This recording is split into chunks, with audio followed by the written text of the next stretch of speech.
on this issue and were obviously consulted before I sat down with Senator Schumer and Senator Leahy. Secondly, we're on criminal justice. We anticipate finishing that tomorrow. We just had another rather spirited discussion in our lunch about that issue, reminiscent of spirited discussions we've had about it over the last 6 years. But we're now in the final stages of getting to passage on criminal justice. What's different about the criminal justice reform debate we are having is that we've had a number of successful state-based experiments, including in Texas, with prison reform, which recognizes the reality that people in prison will eventually get out of prison. And if you take low-risk offenders into account and give them access to recidivism-based programming to deal with their drug or alcohol addiction or their education deficit or their skill deficit, that many more of them will leave prison and not be rearrested and returned back to prison in the turnstile of our criminal justice system. That saves money, it saves lives, it reduces the crime rate, and reduces the incarceration rate. That's one of the things that I think people find the most interesting, is this is not just a measure of compassion toward the prisoner. This is basically a public safety measure that will actually make it less likely that people will leave prison and commit additional crimes and hurt public safety, while at the same time saving money and giving people an opportunity for a second chance. Well, as the leader pointed out, one of the things we need to do to wrap up this Congress and this year is to fund the government, and part of funding the government means providing funding for border security. And if you look at historically, the Democrats in the past, in 2006, the Democrat leader and the ranking member on the Senate Judiciary Committee had voted for a border wall. As recently as 2013, every Senate Democrat voted for 700 miles of wall funding in a bill that included $46 billion for border security, $8 billion specifically for the wall.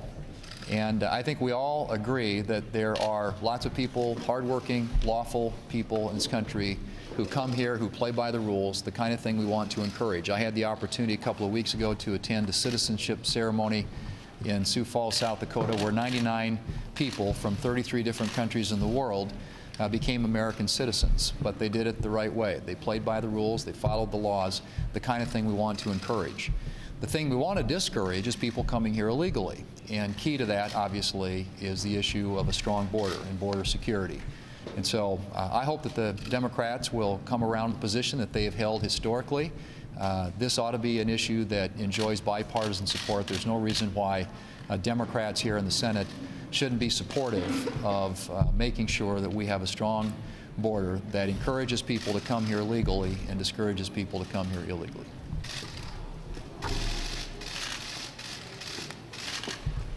This past weekend, there was a ruling in Texas about the Affordable Care Act, and the whole thing ruled unconstitutional. As a doctor, people say to me, what does this mean to me personally? And for most people right now, it doesn't mean anything until the courts continue to work this way through the system. But for us in Congress, what it means is that we still have an opportunity to deal with the #1 concern of the whole Obamacare law, which is the cost of care. That is the concern of the majority of the American people when it comes to their health care, is the cost of that care. And I'm going to continue to work for ways to allow people to have the freedom and the flexibility to buy insurance that is affordable for them and appropriate for them and their families. We have done this with the association health plans that allow people to come and work together, and it looks like there's going to be about 4 million people who are going to be able to sign up for those plans. Much more affordable care for them. There are the so-called short-term plans, which actually can be going up to 3 years. Again, much more affordable. For some of these association health plans or short-term plans, the costs can be less than half of what care is under Obamacare in terms of the insurance. Right now, we have a number of the Democrats who seem to be running for president, who have a position which is to get as far away from Obamacare as they can, as they try to go with a single-payer, government-run health care system, which brings with it the higher taxes and the fewer choices and the longer lines that go with government-run health care programs, as we see in England and in Canada. But I'm willing to work and want to work with more reasonably minded Democrats on working to make sure people can get the care that they need from a doctor that they choose at lower costs. Well, we're wrapping up what has really been a very productive Congress. The first major rewrite of the tax bill, of the tax law in 31 years, real regulatory reform, an FAA bill that moves into the future, big moves forward on opioids and how to deal with that crisis, as well as healthcare research. A lot to talk about. We come to this end of this end of the year now, having to figure out how to fund the remainder of the government. The very worst thing to do when you're talking about funding the government is a government shutdown. The next worst thing to do is a long-term CR, where you just say, well, we can't decide what to do this year, so we're going to do what we did last year. We could very well see another kind of a CR here. I'd rather not have that, but what I really don't want to do is lose all the work in both the House and the Senate of getting these bills to the floor, having them largely debated in ways they haven't been before, and hopefully whatever happens in the next few days, we build on the work that we've done as we look toward a year that we need to get funded as quickly as we can, and then we need to get started on that work for the next year. Leader McConnell? Yeah. What happened with the proposal last night? That there had been chatter that you were attempting to put a bill together, 7 bills, and that fell apart at the last minute. And what should we read into that at this stage? Well, there are a lot of different things that have been discussed. Where we are at the moment is, as I said earlier, I think that Senator Shelby and I made what was a reasonable offer that both sides should have been able to accept to solve the border security issue and still pass the remaining 7 bills. I believe that incoming Speaker Pelosi has little latitude to make a deal, and that may be Senator Schumer's view as well. You can ask him, but my impression is that the incoming Speaker feels she doesn't have the latitude to settle this. Now, I must say, if I were in her shoes, I would rather not be dealing with this year's business next year. I would assume her preference would be to roll out the new Democratic agenda by the fresh new Democratic Congress in the early stages. But I think this prevents that.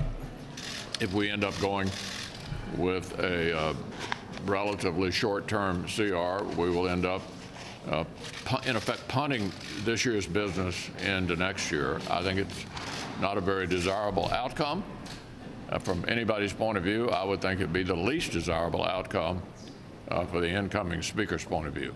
Leader McConnell, do you plan on moving a judge's package by the end of this week? Do you think you can get consent from Schumer to do that as part of a deal? Yeah, as is customary at the end of a session or before recess, the Democratic leader and I will be talking about nominations. We have a lot of them stacked up, and we'll be talking about trying to put together some kind of package on both executive branch nominations and judicial nominations. Nancy? How did you convince the president that a shutdown might not be envisaged? I'm sorry?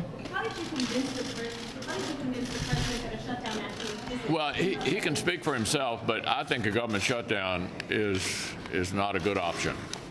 That's my view. The American people don't like it. I don't know how many times you remember my favorite country saying, there's no education in the second kick of a mule. We've been down this path before, and I don't believe we'll go down this path again.